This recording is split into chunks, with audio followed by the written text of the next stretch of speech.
لا إله إلا الله لا إله إلا الله لا إله إلا الله الحمد لله نحمده ونستعينه ونستغفره ونعوذ بالله من شرور أنفسنا ومن سيئات أعمالنا من يهده الله فلا مضل له ومن يضلل فلا هادي له وأشهد أن لا إله إلا الله وحده لا شريك له وأشهد أن محمدا عبده ورسوله صلى الله عليه وعلى آله وأصحابه ومن تبعهم بإحسان إلى يوم الدين.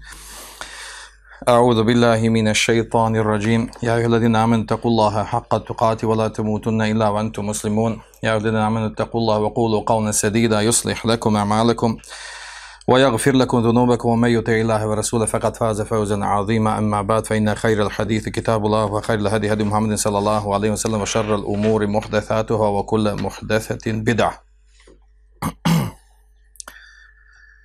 Nastavljamo sa serijalom historijskog predavanja o krstaškim ili križarskim ratovima koji su vođeni u početku radi oslobađanja Kudsa ili Jeruzalema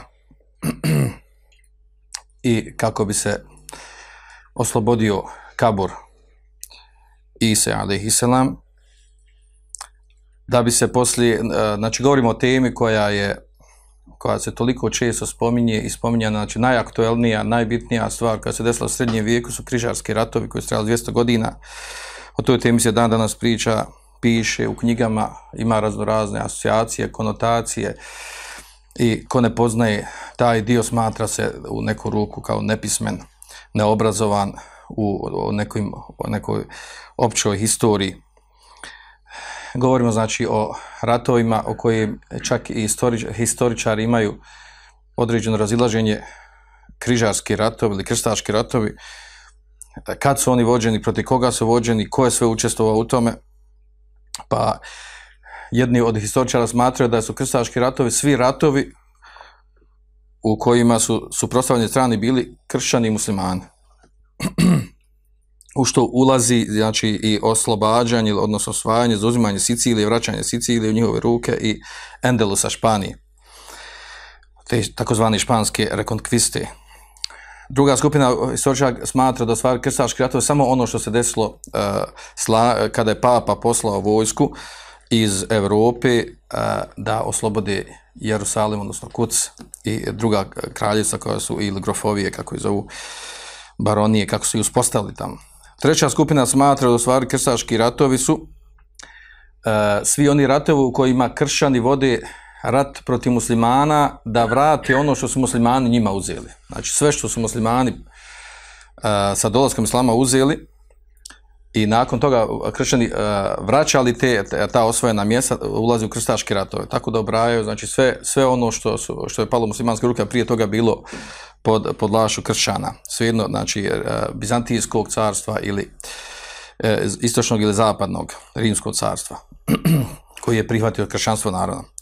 Dok recimo četvrta skupina historičara smatra krstaške ratove da se ne ograničavaju samo na muslimane, nego da su krstaški ili križarski ratovi vođeni i protiv nemuslimana, kao što imamo primjera najklasičniji što su bili vođeni križarski ratovi protiv bogumila u Bosni, u Ugarskoj, u Češkoj, u Francuskoj, protiv raznoraznih skupina heretički po crkvi koje su oni proglasili da su heretici.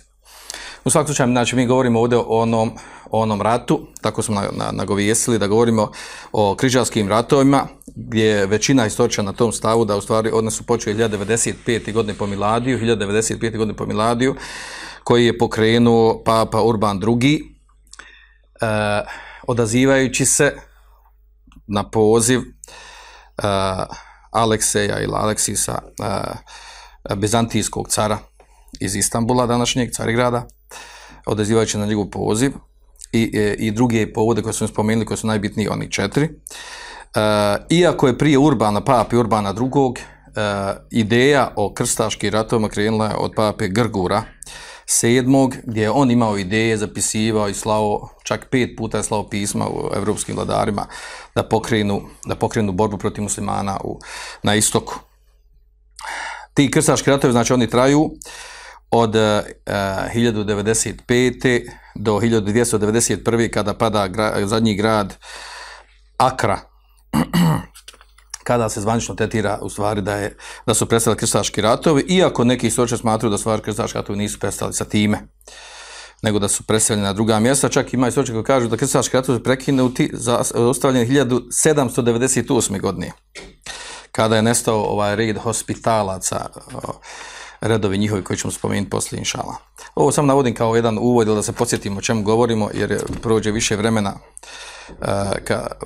vremena od one teme prošle što smo govorili. Mi smo govorili prošli put, znači, o prvom krstaškom pohodu i tada smo spomenuli i nagovijestili smo već nekoliko puta o tome da ono što mi danas nazivamo križarski krstaški ratovi, da se to tada nije nazivalo tako, nego su zvali Svetim ratom ili se zvali križarskim vojnim pohodom ili slično nekakvi nazivi u tom kontekstu, ili ljudi koji su nosili krst ili križ na sebi, jer je to bilo njihovo obilježje, da su imali crveni križ od platna napravljen. A tek u 19. stoljeću koristi se izraz krstaški križarski ratovi kod historičara. Što se tiče redova, da odmah naglasimo, jer će oni nastati nakon prvog krstaškog pohoda, kada su zauzeli ova mjesta koja su zauzeli, prošli put smo govorili, podsjećamo, nastaju ti takozvani redovi, odnosno viteški nekakvi redovi, odnosno organizovani vojni redovi koji su imali određene ciljeve nakon što su zauzeli mjesta koje su napravili kraljevine koje su napravili. Od tih redova, naravno misli se ovdje, kad kažem redovi, misli se na te ratnike, vitezove, kako su on sebe zvali, obučene vojnike. Imamo dva koja se posebno ističu, to su templari, koji također pojam koji je toliko raširen, toliko često se spominje i navodi u knjigama, da je neki pojam koji bi trebao svaki čovjek koji je imalo obrazovan da poznaje. Templari, a drugi su bili red hospitalaca. Prvi su nazvali hospitalci, oni su se bavili uglavnom ono što je vezano za medicinu i njegu bolesnika. Tako da su oni kao postali uzori savremeno, ono što su radili u srednjem vijeku kao savremeno načinu njege bolesnika, oni su kao postali uzori. To je bila njihova uloga, dok sa druge strane su templari koji su nazvani prema Salomonovom ili Solomonovom hramu. 1099. su formirani kad je zauzet Kuc. Navodno, oni to pišu u svojih knjiga da njih karakteriše osobina da su bili siromašni, čisti i poslušni. To je bio kao strogo vojni red. A istina u stvari da su bili jako bogati. Među najbogatijim ljudima Srednje Evrope su bili stvar templari zajedno sa crkvom. Njihov prepoznatljiv simbol kod templara, njihova uloga bila u stvari da štite hodočasnike, u stvari oni koji su išli iz Evrope, išli u islamski svijet, u osvojena mjesta koje su križari osvojili. Njihova bila uloga, znači, da čuvaju te hodočasnike ili ljude koji su dolazili, koji su putovali na istok u osvojena mjesta. Bili su prepoznati po tome što su nosili bijelu odjeću sa crvenim križom od platna napravljenim na sebi. I zbog toga se krstaši, križari, između ostalog zovu križari. Krstaši što su nosili taj krst na sebi, bili su prepoznati po tome. I na nekim mjestima spominje i da je bio treći taj viteški red, takozvani teutonci, uglavnom veže za njemački narod, njemački viteški red, s tim da njegova uloga je došla tek poslije, koji je nastao 1189. godine, dosta poslije, znači nakon skoro 100 godina nastao poslije, i njihova uloga nije toliko bila značajna u arapskom svijetu koliko u drugim mjestima kad su muslimani istjeli krstaši, oni su ošli onda na Baltik, na druga mjesta i širili tamo kršćanstvo i tako dalje, ali su bili vezani, znači ideja križarskih ratova je ono što ih je nosilo. Znači osnovno obilježje križara koji su učestvovali u križarskim ratovima je to da su nosili platneni križ na sebi i zaista su o tom bili prepoznatljivi. Znači na svojoj odjeći su to imali. Oni su imali nekakve dvije privilegije koji su ih posticali da idu u križarske ratove, mislimo kod običnih ljudi. Kod običnih ljudi, znači prva privilegija je bilo to da je crkva garantovala da će štititi njihovu porodicu, da će im dati zaštitu i da će štititi. A druga privilegija to odmah od početka naglašeno, a to je da se svim onima koji učestvuju u križarskim ratovima, da im se opraštaju grijesi, da su im oprostili grijesi. Samim učešćom u tim ratovima. Dok imamo sa druge strane plemići koji su, znači ona bolje stojeća kasta ljudi, plemići, uglavnom su posticalni oni koji su bili iz plemičke porodice, ali nisu imali metka, nisu imali svoj neki udio sa strane, znači, vlasti ili ekonomski, materijalni, pa su bili posticani da idu na ta mjesta kako bi tamo sebi zauzeli određena mjesta i uspostavili svoja kraljevstva, gradove i tako da. I što su i radili, znači, to je njima bio glavni posticaj. Naravno, najbitnija stvar da naglasimo, znači, da se cijelo vrijeme smatra u toku od početka do kraja krstaških ratova da je vrhovni vođa i zapovjednik bio i organizator i posrekivač bio je ni manje ni više nego papa. U svim krstaškim ratovima, znači, papa je bio vrhovni organizator, onaj koji je održivao pohode, poticao na pohode, organizovao ih, predlagao sredstva, metode i tako dalje. I naravno, išlo je to pod plaštom toga da je to sve pod Božjom voljom i pod Božjom naredbom. Što znači da je direktno vezano za te vjerske ciljeve. Naravno, papin osnovni cilj je bio u stvari vlast i prevlast i nad Europom i nad zapadnim mjestima. Prvi križarski pohod i rat, mi smo njega prošli put prepričali, na koji način je to teklo, kako je prvo krenula ona pohod onih običnih ljudi koji je predvodio Petar, pustinjak, i kako su oni završili svi nakon kao što su došli do Carigrada, pa kad je prebacio Aleksij kad je prebacio u Malu Aziju, da su u prvom susretu sa selđučkom vojskom, da su bili svi poraženi, pobijeni, da su doživjeli krah i neuspjeh. Dok poslije, kada dolaze 4 vojske poslije toga, koji su predvodili evropski nekakvi grofovi, lordovi, šta ja znam, baruni, koji su tituli imali, plemići, znači plemići su ih vodili, dolazili kao sa 4 vojske su došli i sklopili su dogovor sa carem iz Carigrada, kraljem iz Carigrada, sklopili su dogovor da će ih on pomagati materijalno, a da će on njemu zauzeti vraćati zemlje koje oni zauzmu, a prije su bile pod bizantijskom vlašću. Uglavnom, to se naravno nije desilo. Nakon toga, znači, krstaši ulaze i dobijaju prvi grad, zauzimaju Nikaju, Niceju, zauzimaju taj prvi grad. Pričali smo na koji način, poslije toga odlazi, zauzimaju, imali su još jednu bitku značajnu gdje su poražili selđučku vojsku, od čega se selđučka vojska više nije oporavila u Maloj Aziji, da bi poslije toga zauzeli Antiohiju. Prije Antiohije naravno otišli su i zauzeli Edesu ili na arapskom Ar-Ruha, i poslije, znači uzeli 2 grada od kojih se formirali nekakve 2 državice mali. Poslije toga odlazi u Kuc i zauzimaju Kuc 1099. godine. Na putu do Kuca su zauzeli nekoliko gradova ili se sami gradovi predali. Poslije toga, nakon 10 godina zauzimaju i Tripoli, Tarablos na arapskom.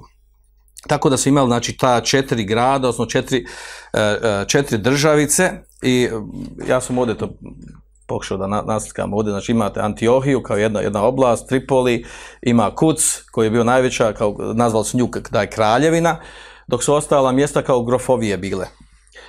Znači imamo Edesu, Antiohiju, Tripoli i Kuc. To su gradovi koji su bili u njihovom, u rukama, znači, križara. To je ono što su oni najviše osvojili, gdje su najviše doprali sa svojim križarskim ratom. I stvar, najbolji njihov uspjeh u stvari je bio u prvom pohodu. Prošli put smo spomenuli da je prvi pohod izazvao veliki šok kod muslimana, da je to bilo nevjerojatno iznenađenje, pogotovo ono što je iznenadilo muslimane. Govorili smo o razlozima zašto su muslimani doživjeli takav poraz, kako su oni uspjeli da prodru u muslimanske zemlje i tako dalje. Govorili smo o tim detaljima, ali ono što je najviše šokiralo muslimanski svijet, to je to divljaštvo i krvoločnost tih ljudi koji su došli, gdje muslimani nisu mogli da vjeruju da mogu postojati takvi ljudi, mogu biti tako po prirodi, da uživaju u krvi, u ubijanju, ne samo vojnika, nego žena i djeci i sve što im stane, i ne samo muslimana, nego i kršćana i židova, kršćana sa istoka i kršćana i židova, i njih su ih protjerali i ubijali. Dovoljan je opis njihovog istoričara koji je bio tamo boravio, kada ono opisuje šta su radili, kako se ponašali nakon zauzimanja Kuca Jerusalema. Kaže on, pročitamo, to je jako zanimljivo, njegova izjava, kaže on, bilo je prekrasno zagledati. Kad su ušli i počeli dobijaju. Kaže, neki od naših ljudi, a to su, kaže, činili iz milosrđa, rezali su glave naših neprijatelja. Drugi su ih gažali strelama, kako bi pali s tornjeva, ostali su ih duže mučili tako što bi ih bacili u vatru. Gomile glava, ruku i stopala su se mogle vidjeti na ulicama grada. Trebalo se probijati kroz tijela ljudi i konja, ali to nije bilo ništa u usporedi s onim što se desilo u Salomonovom hramu.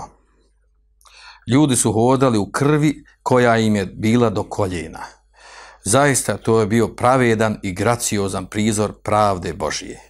Jer ovo mjesto treba biti napunjeno krvlju nevjernika, predugo je trpilo njihovo bogohuljenje. Grad je bio pun leševa i krvi. Znači, dovoljno su ove riječi da pokaže, znači, krvoločnost i prirodu tih ljudi. To je nevratna stvar. To je isto kao da su poluživotnje. Da u ovim stvarima živaju, da ovako opisuju i da još da je to Božja pravda i da je to ono što se traži od njih. Nakon ovoga, znači sad govorimo o tome kako je došlo u stvari do drugog križarskog pohoda, odnosno šta su to uradili križari nakon što su zauzeli Kuc.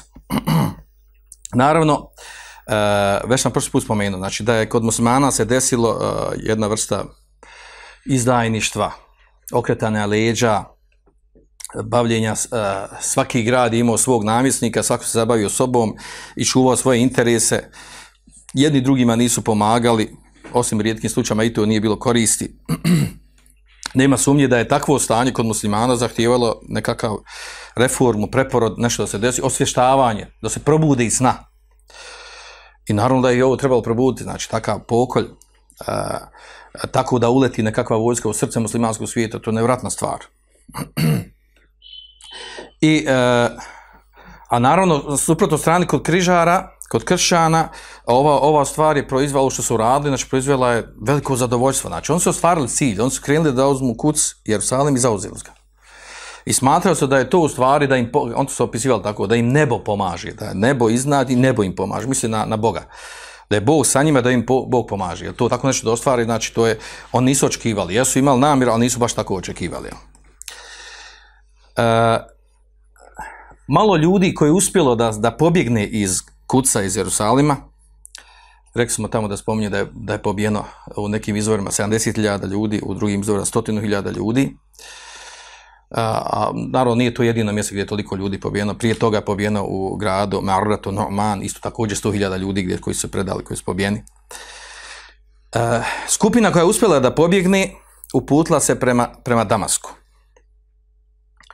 I ponijeli su sa sobom, uspjeli su da uzmu iz Mešida Al-Aqsa, uspjeli su da uzmu mushaf od Osmana radijallahu anhu.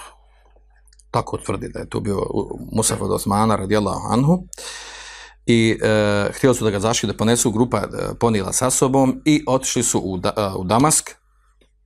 Kad su došli u Damask, otišli su kod nekih učenjaka, prvenstveno kod Zeinudina Herevija, koji je bio od velikih učenjaka od tog doba, i pojasnili šta se desilo, kako je to proliče bilo i na koji način su to križari izveli. Tako da je učenjak Herevi automatski se organizovao, krenuo sa grupom i otišao u Bagdad. Zašto Bagdad? Zato što je Bagdad bio glavni grad muslimanske države, odnosno centar hilafeta. U to doba je bio abasijski hilafet, i to dobro znate. Ali ovdje je zanimljiva stvar, mi danas kažemo, muslimani su slabi, muslimani doživljavaju ovo zato što nemaju halife, što je ukinut hilafet 1924. godine i tako dalje. A vidite ovo šta se desilo u muslimanskom svijetu, križarskoj ratu, poslije Tatari kad su došli, osvojili Bagdad i unišli i pobili oko 2 miliona ljudi i samu halifu ubili. Što znači, postojanje halife nije garant blagostanja i zaštite muslimanima. Znači to kosanja, mislim tako ako dođe halifa, sposobi hilafet, onda smo mirni i treba leći i noga preko noge i to je to, jel? Taj se vara, jel?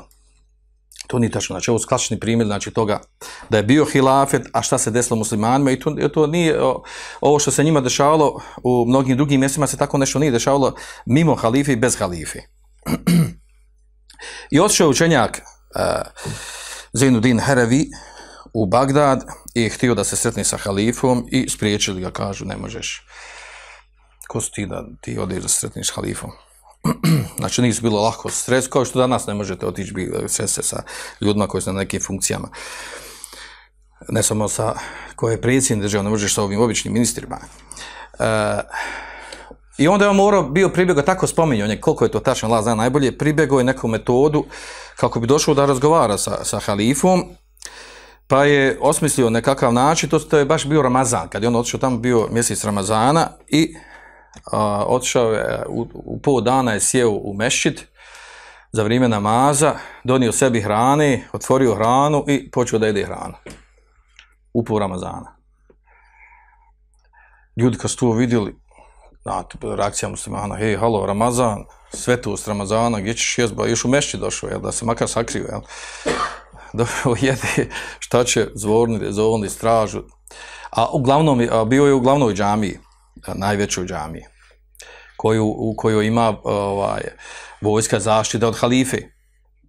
Šta će pokupi ga vojska i pokupi ga i sad bili su nedobici kako da se kazni osoba koja je, nisu one znala, normalni ljudi koji su to radili, nisu znali da je on učenjak i uglavnom njegova namjera uspjela da su ga na osnovu tog gesta odveli pred halifu. Da on sa njim porazgovarao, stvar da mu odredi kaznu. Što je to radio? Da ne neko od vas osobno nedomice da kaže, pa dobro, hej, kako mogu za Ramazan da jedi? Kako mogu za Ramazan da jedi?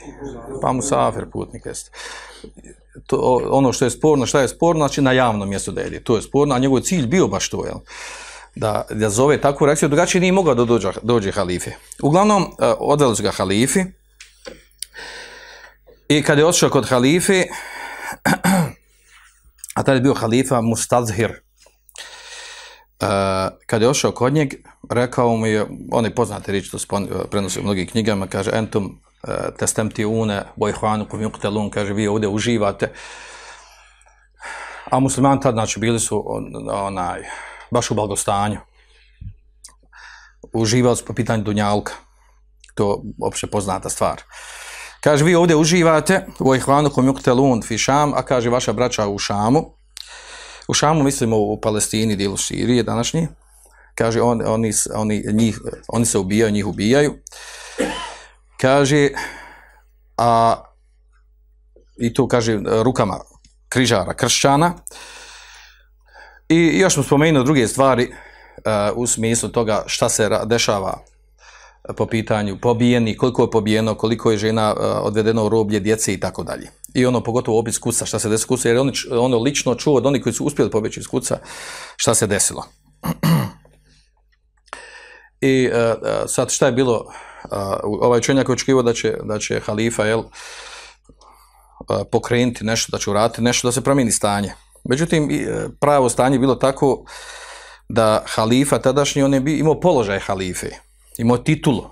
Međutim, stvarna vlast nije bila u njegovim rukama, apsolutno. Znači, on je bio kao neki lik, paravan, da je on halifa, a u njegovo ime neko drugi vlada i ne pita ga ništa po ponašanju. Odnosno, Seldžuci su prije toga na 50 godina, Seldžuci su tada preuzeli kontrolu nad abasijskim hilafetom u većini mjesta. Tako da, znači, halifa u stvari nije mogao ništa osim ono danas što mi imamo, što se dešava u Palestini, ovi ljubomorni od muslimanskih zemalja, podu kaže, pa nije to lijepo, nije lijepo što je toliko ubijate, što je tako ubijate.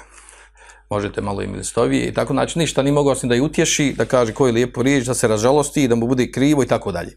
Znači, praktično nije mogao stvar ništa da uradi.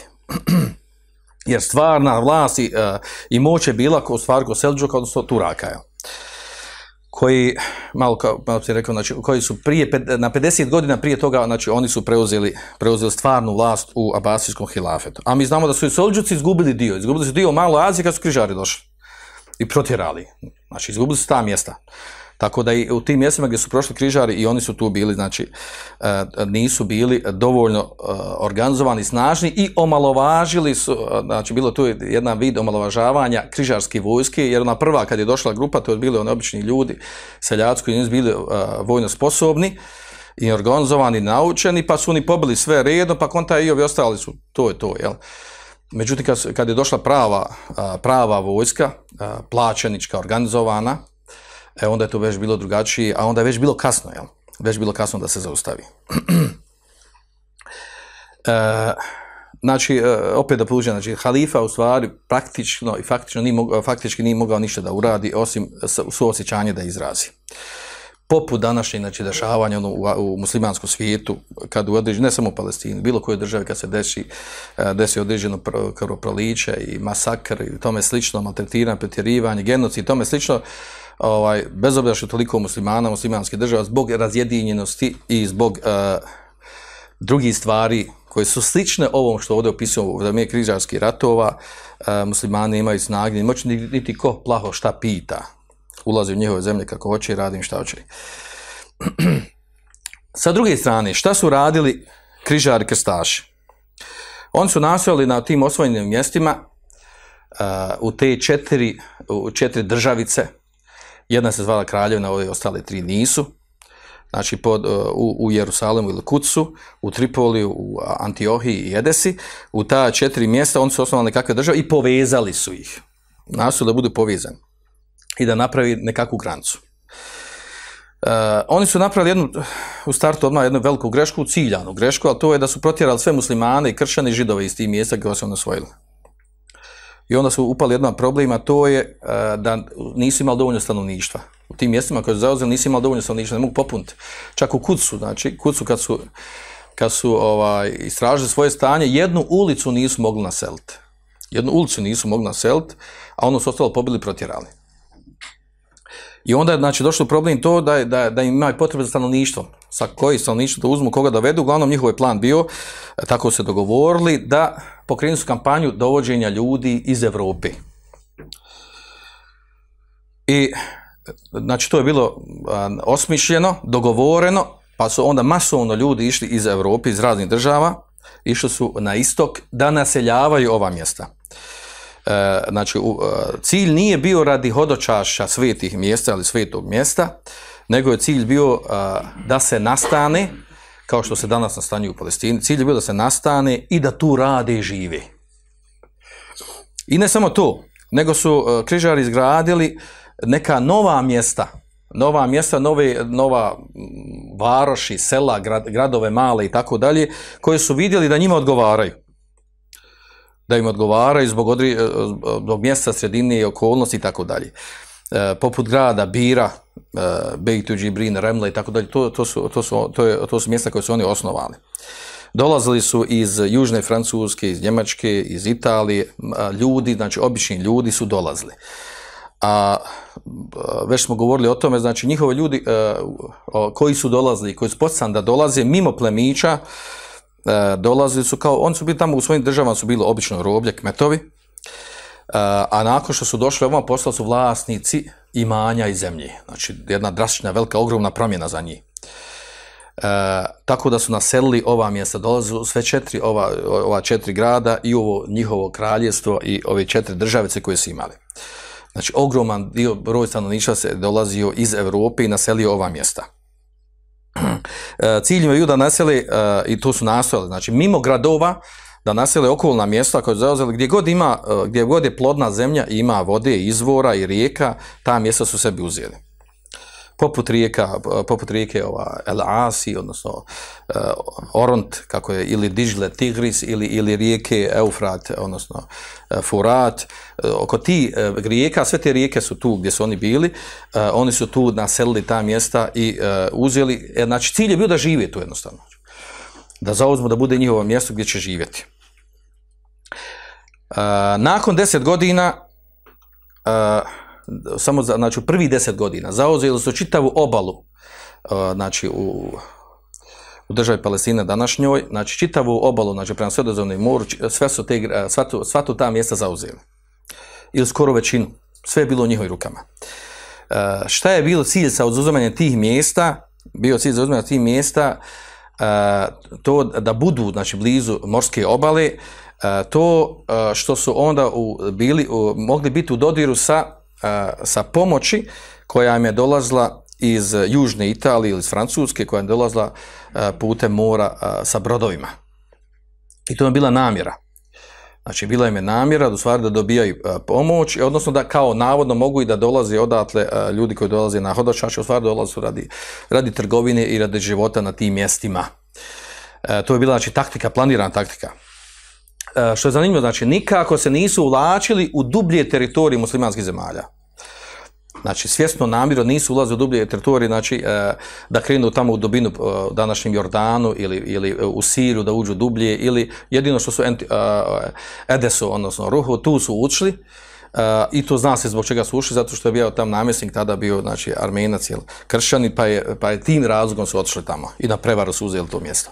Uglavnom, znači, smišljeno, namjerno je, znači, smišljeno bilo da budu vezani za Sredozemno more kako bi dobijali, pomoć, a u stvari ta pomoć ne dolazila uglavnom iz državica iz južne Italije, bila je prije svega ekonomske prirode, jer države koje su njima slale pomoć, uslovljavali su njima trećinu trgovine i metka koja se uzme i zaradi u tim gradovima da ide onom gradu koji njima pomaže.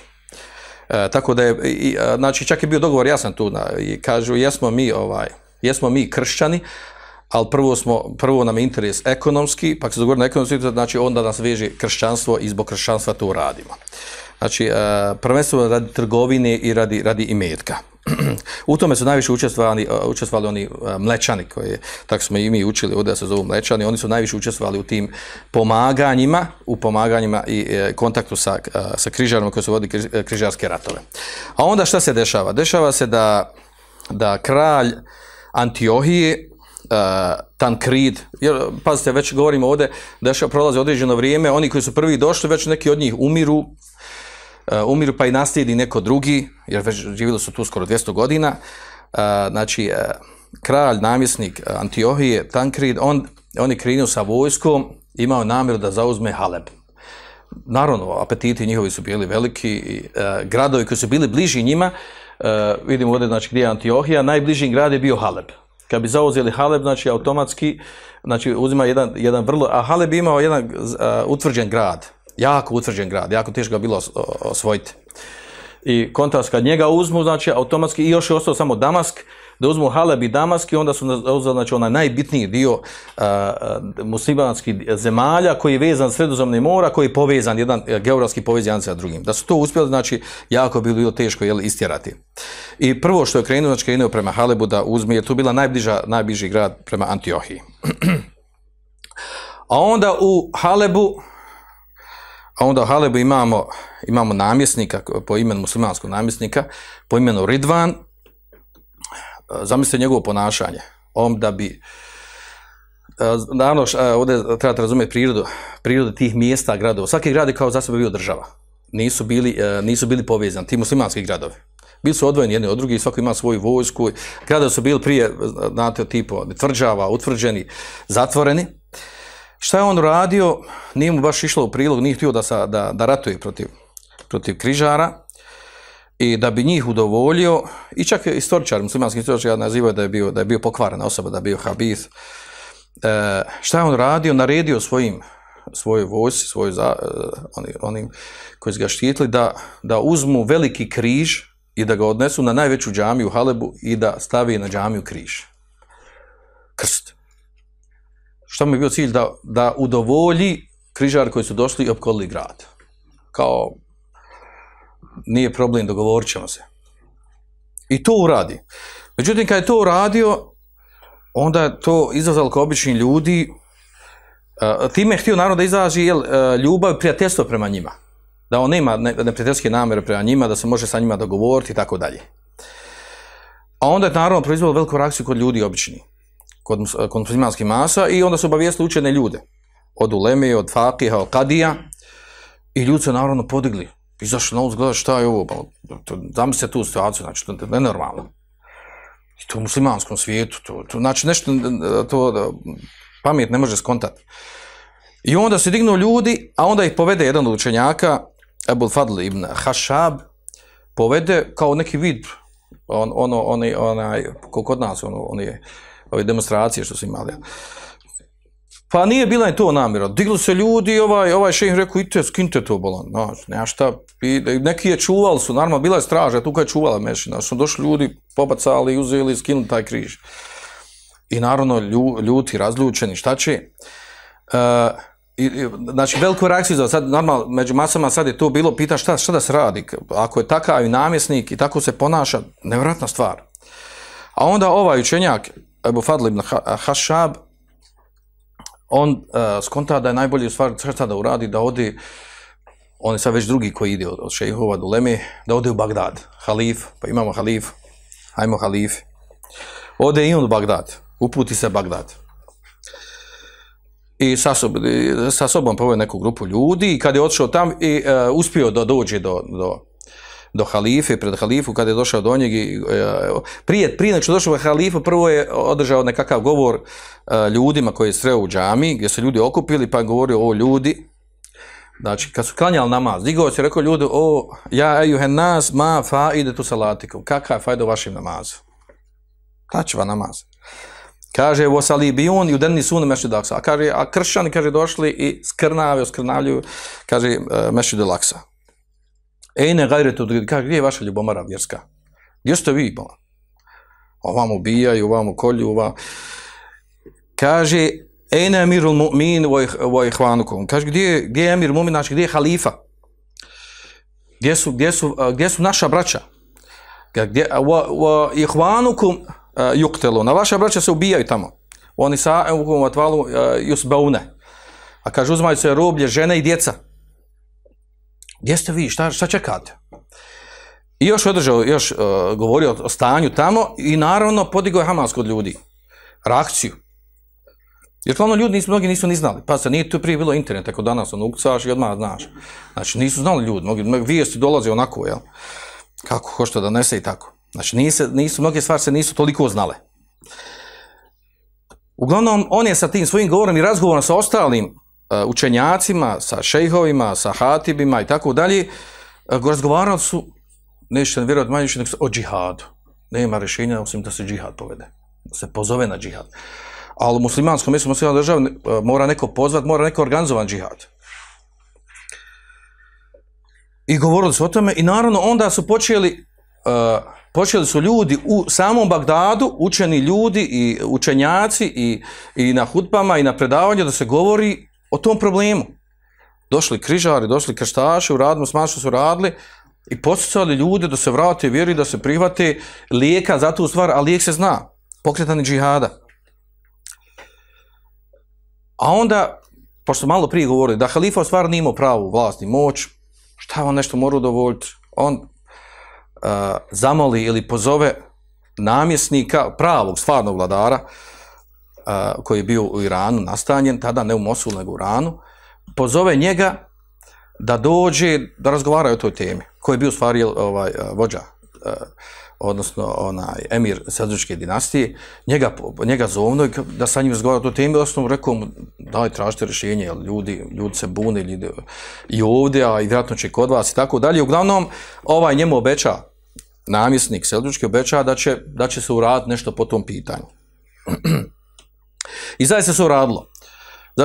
Međutim, desilo je se, znači, nevjerovatne čudnih stvari, to je jako smiješnih stvari. Desilo se da je halifa i ovaj namjesnik osobu koju su zadužili da ode, da organizuje vojsku u Mosulu i da organizuju pokrinu džihad.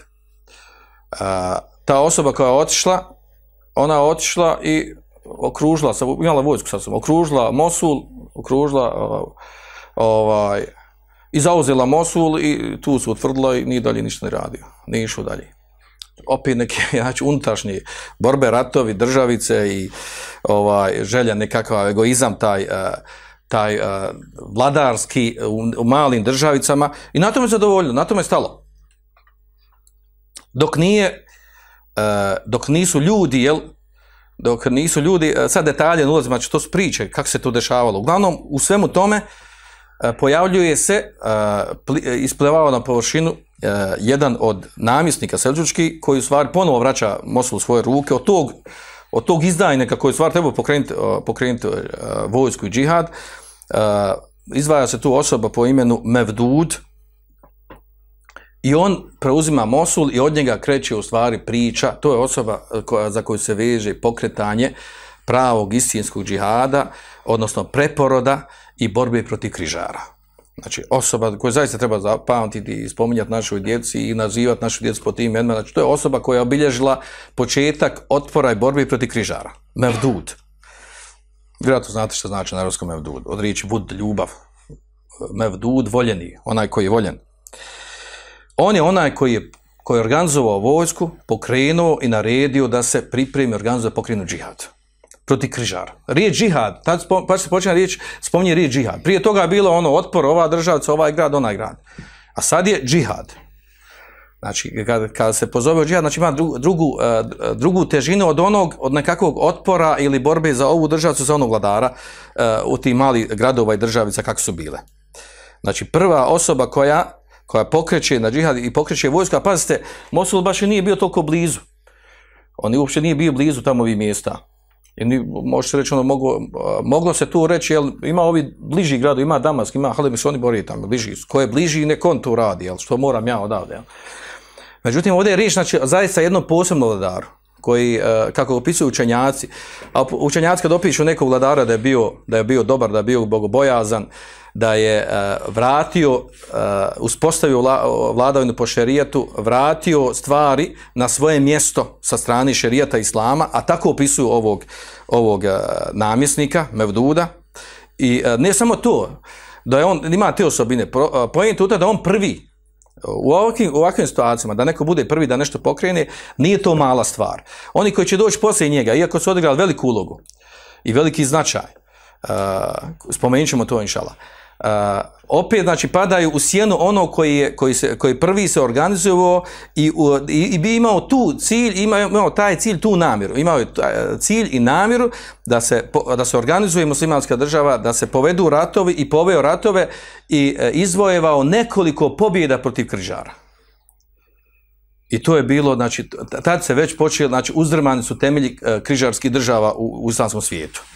Znači, imao je nekoliko pobjeda, jedna je bila najznačajnija. U tim nekim lokalnim ratovima, da neka od ovih državica križarski pokrene vojsku, hoće osvojiti ovo mjesto, hoće osvojiti ono mjesto, on krene sa svojom vojskom i zaustavi, pobjedi. Pa i zaustavi na jednom, na drugom, preko 5 pobjeda imao. Bitki pravi. Što križarima došlo, stavno znači ima nešto, neko je se kod njih digao. Probleme. Pokrenuta je riječ džihada. Borba u ime Allaha dželešanu. Svetog rata, kako oni kažu. Znači, centralna osoba koja je vezana za preporod, za pokretanje džihada, otpor protiv križara, to je osoba po imenu Mevdud, koji je naravno bio seldžučkog porijekla, znači, odnosno oni su porijeklom bili Turci. On prvi, znači, pokreće borbu protiv križara, protiv kršćana u ime Allaha dželešanu da će osloboditi ta mjesta, zato što su muslimanska, znači bez nekih drugih primjesa kao što su bile kod drugih. A onda šta se dešava? Dešava se da u tom periodu još, znači, dok je ovdje došao ovaj učenjak Ebu Fadl Hašab, kada je došao u Bagdad, u cijelo vrijeme je bio Haleb u okruženju od križara. To smo već govorili. I onda Mevdud, kad je uspostavio vlast u Mosulu, nakon one izdaje, uspostavio vlast i digao vojsku, pokrenuo i otišao do Haleba. Otišao sa vojskom do Haleba da oslobodi Haleb od obruča koji su činili križari.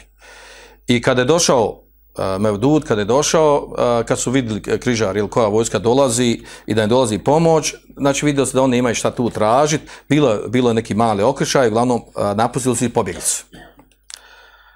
Napustili su mjesto, ostavili, znači, tu opsadu. A onda ovaj namjesnik koji je naredio da se krst postavi na džamiju, iskoristi to vrijeme, naredio se pofataju svi utjecajni ljudi koji su u gradu. Od učenih do poznati ljudi koji god su imali veze sa pozivanjem na to da se pozove halifa i da se pozove vojska selđučka da pomogne njima. Naredi, među njima i ovog učenjaka, on se bio uspio vratiti, Hašaba i njega zatvorio. Kogod je pozivao na borbu, na otpor, na džihad, naredi da je zatvori. Šta je mu bio cilj sa time? Cilj je bio sa time da u stvari spriječi te ljude da oni ne otvore vrata ili ne izrazi dobrodošlicu kome? Mevdudu. Mevdud došao otjerao vojsku. Nije ih on otjerao. Križari su napustili, pobjegli. Ove da spriječi da oni ne bi uspostavili saradnju sa Mevdudom, da ga ne upusti u grad, dočeka kao pomagača. I tako je desilo. Mevdud je došao, on su zatvorili njima kapije, oni došli spasili, on njima zatvorili kapije, nema ući. Mahanje imaju sa zidova i vratili se nazad. A onda nakon to, pa se, znači ovo su istinite stvari, ovako se dešavalo i još crnije i gore je bilo stvari. Nevjerojatno stvar, znači tako da meni se da kod nas nešto se dešava u naše vrijeme da je to najcrnije što može biti. A onda nakon toga, iz Bejtul Makdisa, odnosno iz, kako zove carstvo, kako su oni zvali, Jerusalemsko, pokreće vojsku Baldvin, kralj njihov, da zauzme Damask. A namjesnik u tom gradu je bio po imenu Taktakin, tako bilo znači Selđuk bio. On pozove, naravno i on nije mogao da se odbrani, u Damasku nije mogao račun da se ne može da se odbrani i pozove Mevduda. Pozove njega da dođe da mu pomogne, ovi su bili opet napravili opsad oko grada. I došao Mevdud opet sa vojskom iz Mosula, došao sa vojskom i bila je tu jedna smatra se jedna od najvećih bitaka koje je vodio Mevdud protiv križara koji je dobio. I ta bitka se zove Maraketu San Nebr, tog mjesta gdje je to bilo San Nebr, koja se zove mjesto to kao. A prije toga je Mevdud, znači, dobio već preko 5 puta porazio križara na drugim mjestima. Gdje god su izlazili, pokušavali nešto, gdje se susreli, porazio je. I normalno bilo njima jasno s kim imaju posla, znači da je došao čovjek s kojim neće biti lako. I desila se ta bitka, pod tim imenom, kako sam spomenuo, San Nebr, i muslimani pobjedi Mevdud. Ta bitka je teško pala križarima. Oni su smatrali ove druge bitke prije toga da su to ovako malo da su to danas pobjedimo vi, sutra vi i tako dalje, znači, ali ova bitka je teško pala jer je učestvovao velik broj vojnika, jer je vodio kralj iz Jerusalema, do te mjere da je opisao njihov križarski historičar koji inače opisivao njihove događaje, William Tiriski. On je opisao, kaže, od te bitke, kaže, nebesa su nam okrenula leđa. Misli da Bog im okrenuo leđa. Jer su doživjeli, znači, taj poraz im je značio, znači, jedan veliki šaret u stvari da krenulo nizbrdo. I tako su tretirali, znači, da je taj poraz u stvari se tretira kao neka prekretnica. Vidjet ćemo da će se poslije desiti druge bitke koje će biti značajnije i bitnije za oslobađanje od križara. Ali on je protivačio ovu bitku, zaista je ona bitna ta bitka. Znači, to je prva, veća, značajnija bitka gdje su muslimani dobili. Porazili križare. U svom njihovoj, znači, snazi i jeku s kojom su on došli sa vojskom. I šta se dešava? Ovaj put, znači, bitka se desila van grada, Damaska. A onda je namjesnik Damaska, Taktakin, on je drugačije se ponašao nego ovaj namjesnik Ridvan koji je bio u Halebu. Pa je pozvao, otvorio vrata i nakon bitke primio Mevduda. I primio ga na najljepši način, tako opisuju. A onda imamo dva različita tumačenja, šta se u stvari desilo. Nakon toga, boravio je nekoliko vremena Mevdud u Damasku. Naravno, bilo razgovora o zajedničkoj suradnji, odbrani, ratovanju i tako dalje. Dešava se da su ošli na džumu zajedno, otišli su na džumu namaz, i Mevdud i Taktakin, namjesnik Damaska. Nakon džume i namaza, izašli su poslije namaza i kad su hodali, išli onaj vanjski dio mešćida, otkriveni, kad su hodali, iza stuba izletio Asasin ili Hašašin, Batinija, atentator i ubice. Izletio je sa nožem, sa bodežem i zbog ga 4 puta. Mevduda je zbog. Cilj mu bio Mevdud. A njih dvojica se išli jedan pred drugom. I njihova taktika inače, Batinija, Hašašina, Asasina je bila ta da ta riječ, znači ona je arapska riječ Hašašin, pa su malo križari kad su je prenijeli na zapad od Marka Pola i križari kad su prenijeli na zapad, doživjela devijaciju, pa se zove Asasin i ta riječ je kao tretira kao latinska riječ Asasin koji znači u stvari ubica, atentator na poznate značajne ličnosti.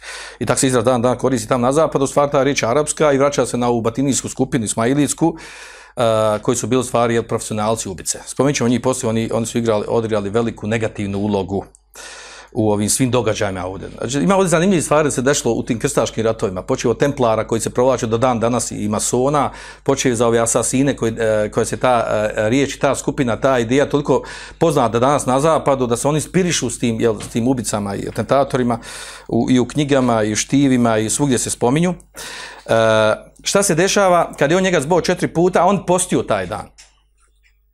Petak bio, postio. Koji je post imao petkom? Petkom zabranjeno postiti, tako da ne unosimo šube. Uglavnom postio taj dan i kad je vidio da neće preživjeti, oni su htjeli da mu dadnu da pojede popije, kad je vidio da neće preživjeti, rekao je nemojte pustiti, bolje da preselim, a postim.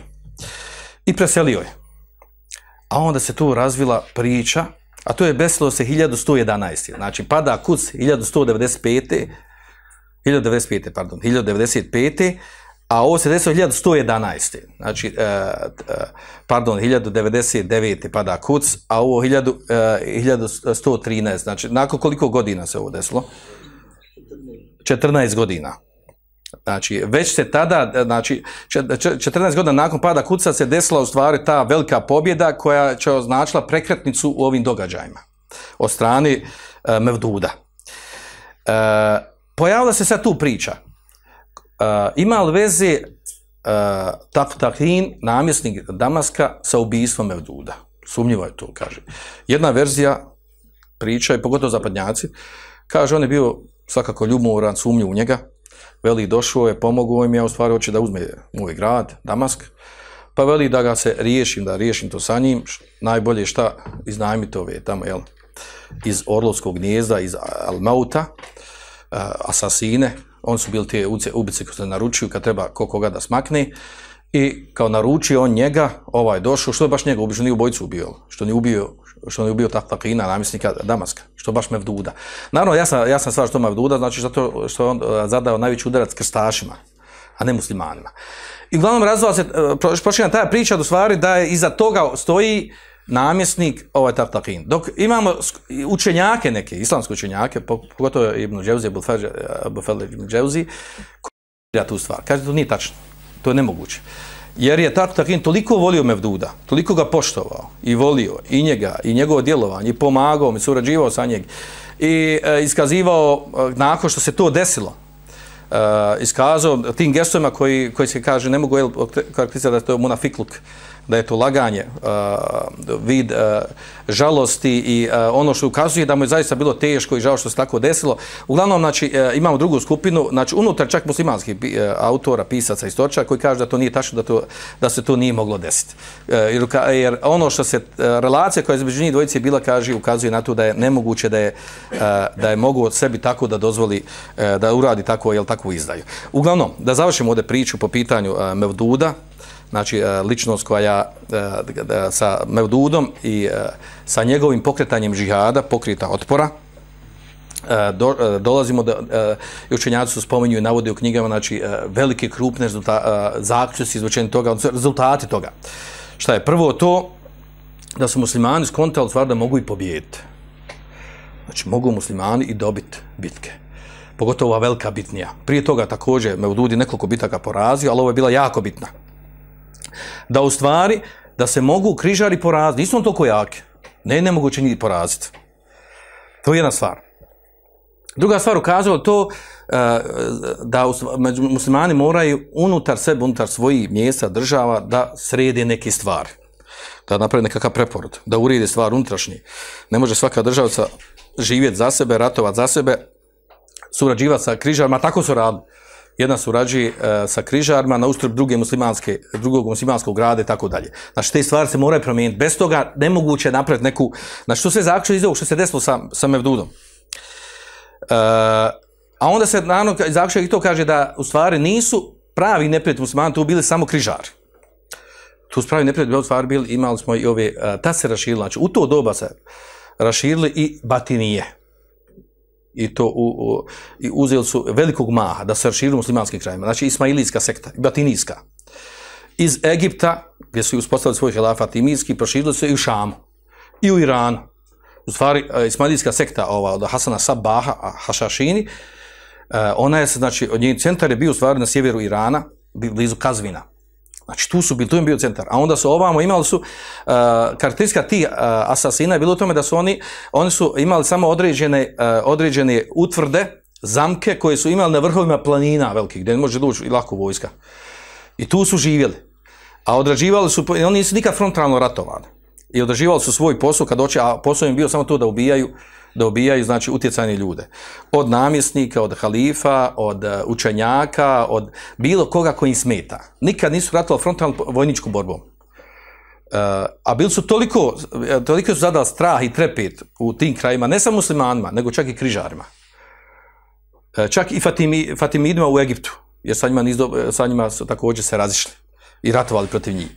Stil ratovanja, on je bio, tako ga opisuju, kaže asimetrički. Kako je to asimetrički stil ratovanja? Kad dođe vojska, okruži njihov zamak, oni ne izađu, ne bore se, teško zamak uzeti, to uvrh brda. Nego šta urade, imaju već odrađeno, prije pripremljeno ljude, ubačene ljude, to je im bilo njihov stil, način ratovanja, asasina. Nisu on bili u nekom velikom broju, imali su dosta tih zamakova.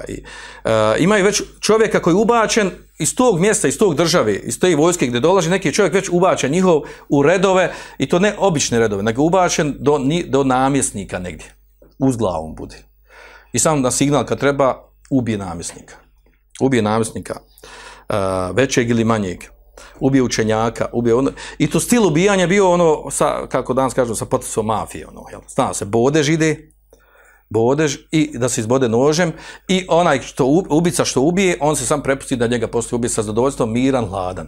I zato su nazvali tamo muslimanski jednom hašašin, kao da nisu normalni. Hašiš se vraća hašiš, znate šta je droga, znači, da se drogirali. Gdje su se drogirali, nisu drogirali, ta je razvijena čitava priča, ja sam o tome držao posebno predavanje u Zenici Kurtubi o asasinima, o toj sekti. Zanimljiva stvar se događa i priča, dovoljna je ta stvar, znači koliko oni nisu bili normalni.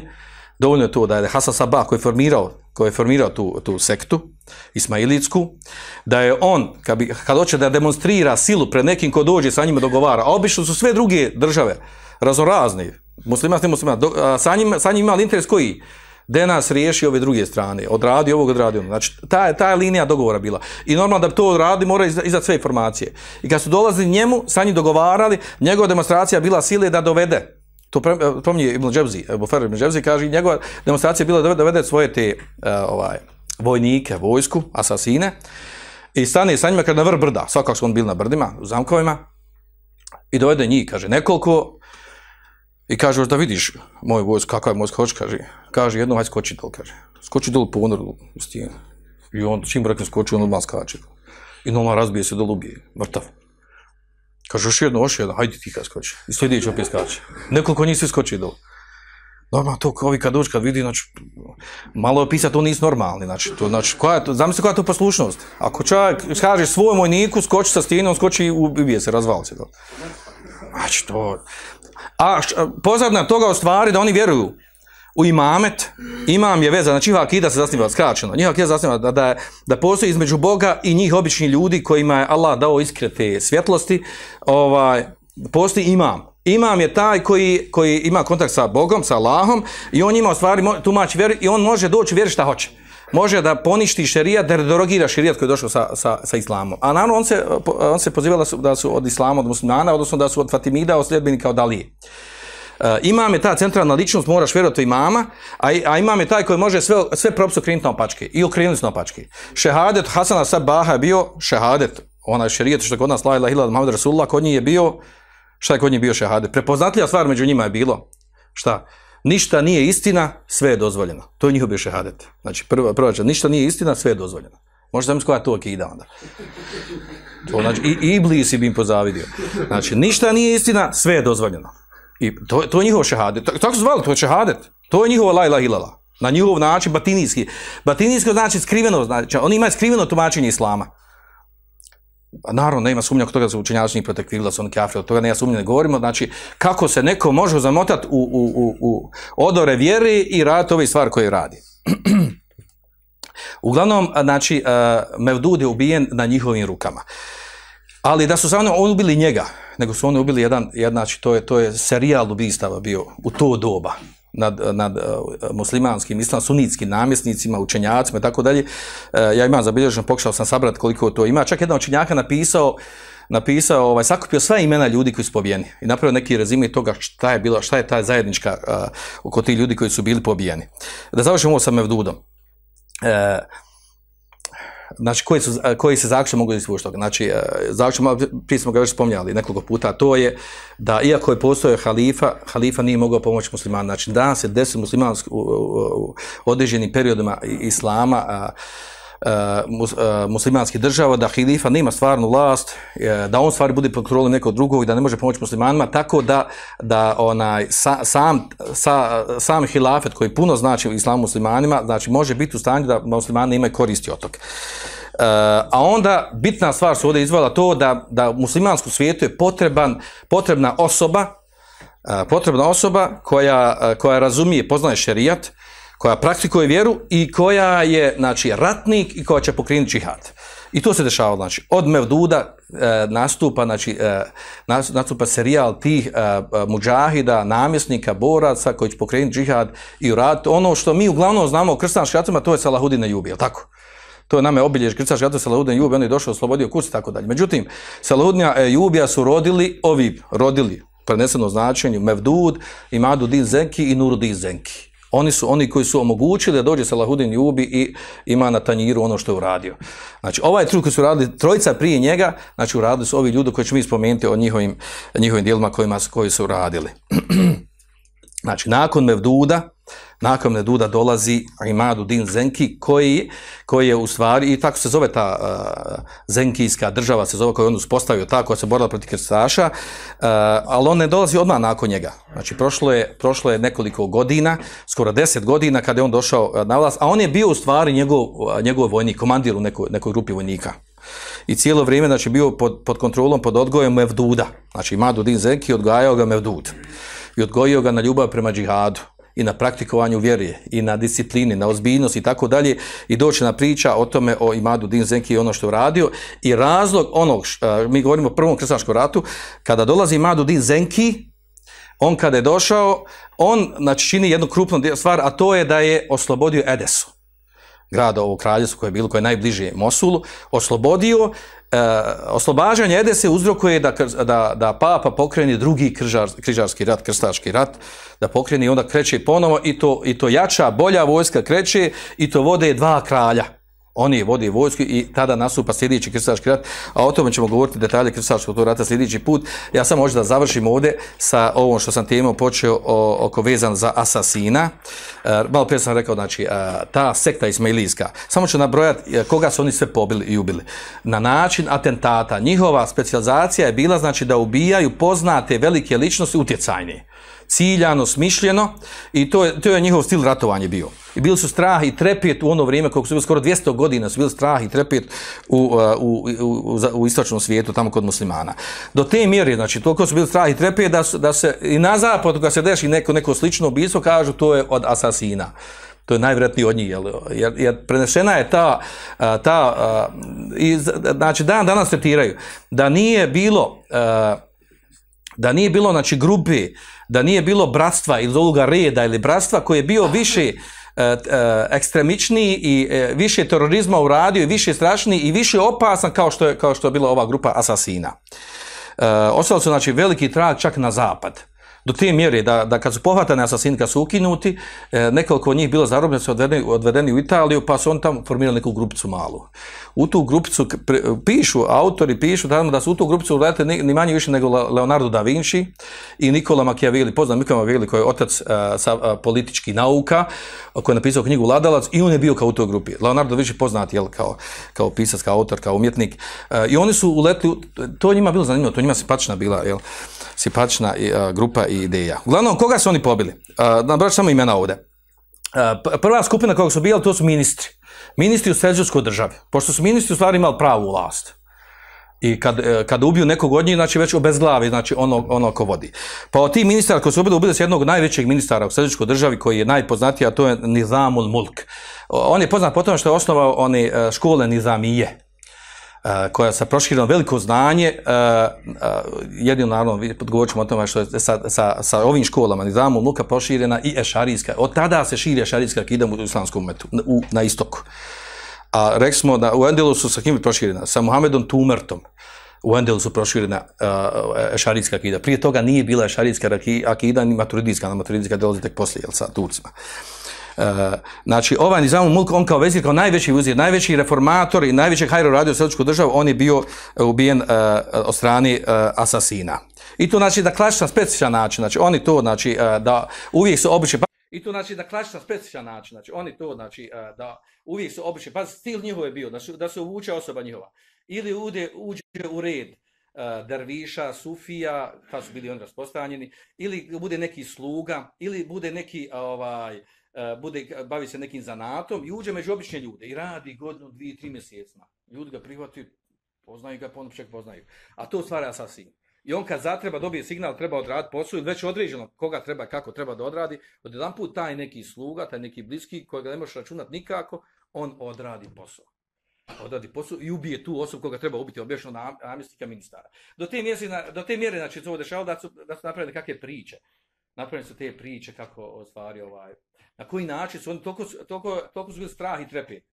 Da recimo da Salahudin Jubija, doći na Salahudin Jubija kako on bio, kad je on htio kad je imao spor sa sinom od Nurudina Zenkija, koji kad je preselio, njegov sin imao 12 godina pa bio nasljednik, pa Salahudin Ljubi došao i spor je bio sa njim pa je okružio Halep, a onda nekoliko noći u zatvoru dešava da su ga asasini salijetali.